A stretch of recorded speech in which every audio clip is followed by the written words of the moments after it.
अस्सलामुअलैकुम जनाब। पिछले एपिसोड में मैंने आपको बताया था ना कि आप में से कई नाजरीन ने मुझसे कुछ मौज़ूआत पर बोलने की ख्वाहिश ज़ाहिर की है, लिहाजा मेरा पिछला एपिसोड भी उन्हीं मौज़ूआत में से एक था और आज का मौज़ू भी कुछ उन्हीं में से एक है।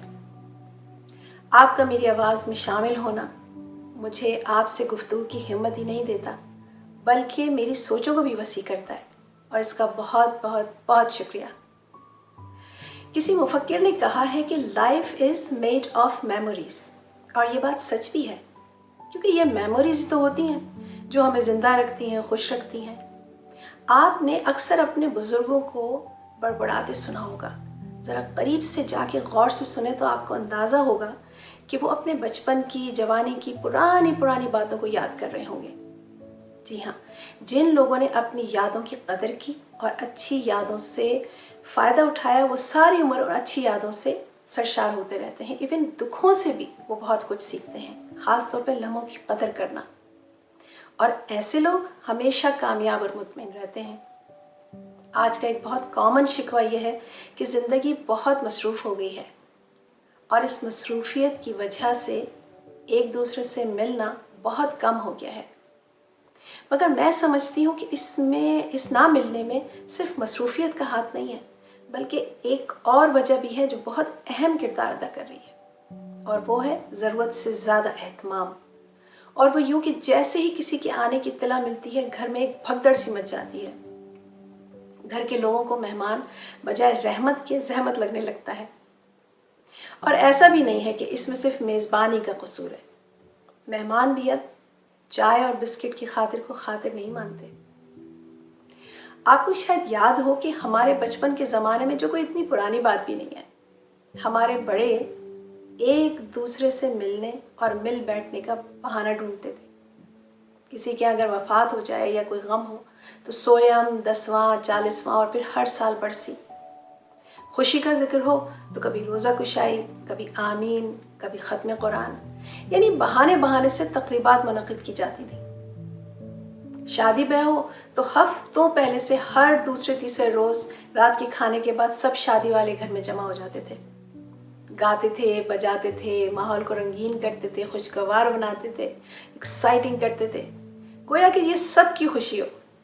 कितना मज़ा आता था। इन मौक़ों पर और इन इवेंट्स पर सब मिलकर मेज़बान का हाथ भी बटाते थे, ख्वाह बच्चा हो या बूढ़ा। और इससे होता क्या था कि मेज़बान का बोझ हल्का होता था। मेन्यू भी उस ज़माने में बहुत सादा होता था, जो मेज़बान के बजट पर बोझ नहीं होता था, या यूँ कह लीजिए कि कम से कम भारी बोझ तो हरगिज़ नहीं होता था। एक रोटी, सालन और मीठा, बहुत हुआ तो एक चावल की डिश हो गई। मगर आज क्या होता है कि एक मामूली सी दावत भी अपने मेन्यू की तवालत की वजह से एक मुसीबत से कम नहीं होती। आज 4 दोस्तों को बुलाया जाए तो मेन्यू में मोहब्बत की चाशनी और मिठास की बजाय दिखावे का उन्सर ज़्यादा होता है। और ये सिर्फ मेज़बान की चॉइस नहीं है, बल्कि आने वाले मेहमानों की एक्सपेक्टेशन भी यही है। दरअसल ज़रूरत से ज़्यादा एहतमाम एक आदत ही नहीं, बल्कि एक रिवायत बन गया है। अगर हम आप में से कोई भी इस अननेसेसरी एहतमाम को ना करे तो होता क्या है कि लोग उसके बारे में बातें बनाते हैं, उसको अंडर एस्टिमेट करते हैं, उसकी मुआशी और माली हैसियत के बारे में ना सिर्फ खुद शाकी होते हैं, बल्कि ये शक वो दूसरों के दिलों में भी डालते हैं। अफसोस होता है ये कहते हुए कि आज दोस्तियाँ, रिश्तेदारियाँ, इनका खुलूस और उनकी खूबसूरती कहीं गुम हो गई है। और मेरा अपना ज़ाती मुशाहिदा है कि इसमें ज़िंदगी की मसरूफियात से ज़्यादा, कहीं ज़्यादा इन तकल्लुफ़ात का हाथ है। ज़रा सोचिए क्यों? क्या हमें एक दूसरे को अपनी चाहत का यकीन दिलाने के लिए, एक दूसरे की इज्जत करने के लिए, क्या वाकई इस लंबे चौड़े एहतमाम की ज़रूरत है? और इससे होता क्या है कि इन बेजा तकल्लुफ़ात में पढ़कर कुछ लोग इतना इसराफ कर जाते हैं कि जो उनकी इस्तिताअत से भी बाहर होता है। आजकल शादी वलीमे की तकरीबात को देख लीजिए कि गोया ये दिलों के मिलाप की तकरीबात नहीं होती, बल्कि स्टेटस के दिखावे की एक तकरीब होती है। दिखावे का एक ना ख़त्म होने वाला सिलसिला है, जो आने वाले मेहमानों को खुशी के एहसास की बजाय एहसास कमतरी का एहसास देता है। और इनमें دکھاوے کی خواہش پیدا کرتا ہے ان کے دل میں۔ ہم بھول جاتے ہیں کہ یہ اسراف اور دکھاوا اور تکبر کی نشانی ہے۔ ہمارا اللہ سبحانہ تعالیٰ تکبر کو بالکل پسند نہیں کرتا۔ اگر اللہ نے آپ کو روپے پیسے کی ریل بل سے نوازا ہے تو کسی ضرورت مند کے لیے وسیلہ بن جائیے، کسی غریب بچے کی سال بھر کی فیس کا ذمہ لے لیجئے۔ میں کہتی ہوں کسی بیچاری بچی کی شادی کے اخراجات اٹھا لیجئے۔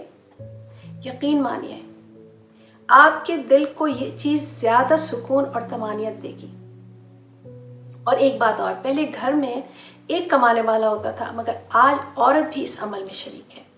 پھر بچوں کی تعلیم، ان کی تربیت، یہ سب ایک بہت بڑا چیلنج ہے۔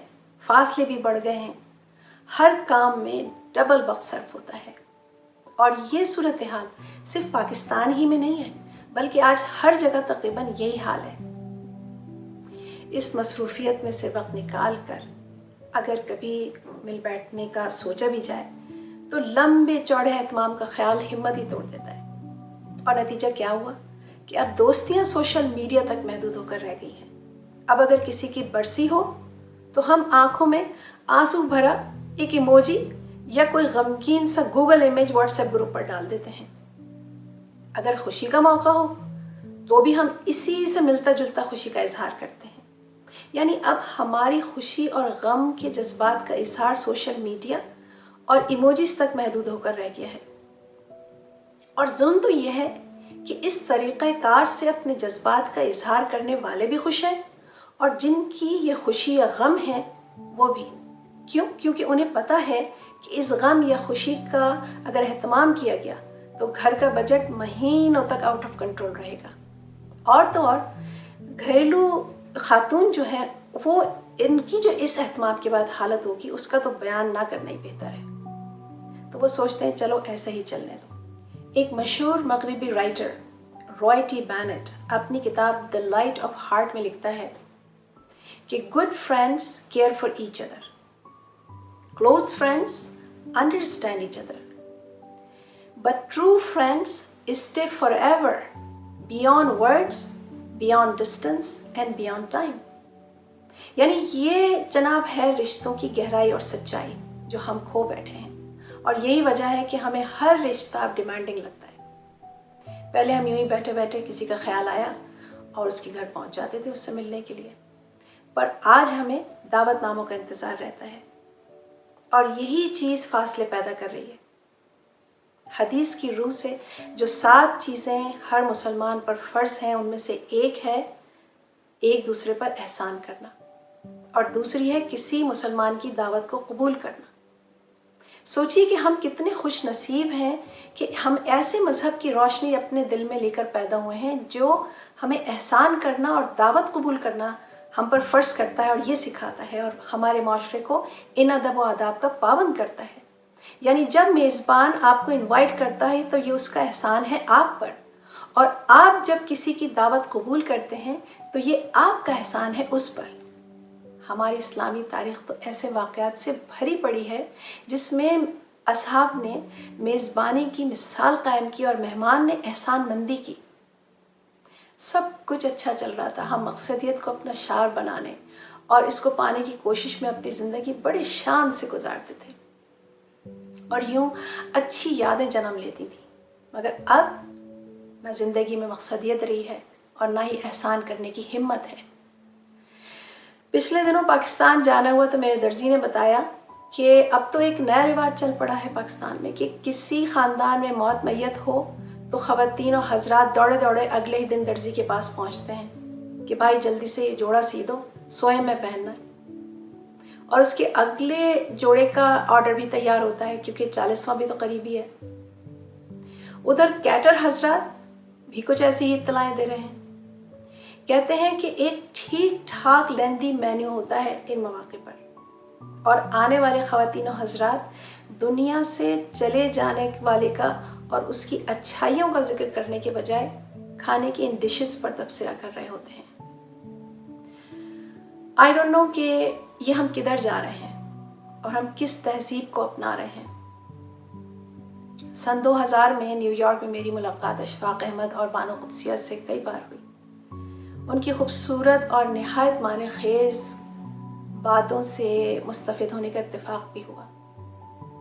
एक मौके पर अशफाक अहमद कहने लगे कि दूसरों की तवक्कुआत के मुताबिक ज़िंदगी बसर करने की एक वजह ये भी होती है कि हम डरते हैं कि कहीं दूसरा हमें छोड़ ना दे।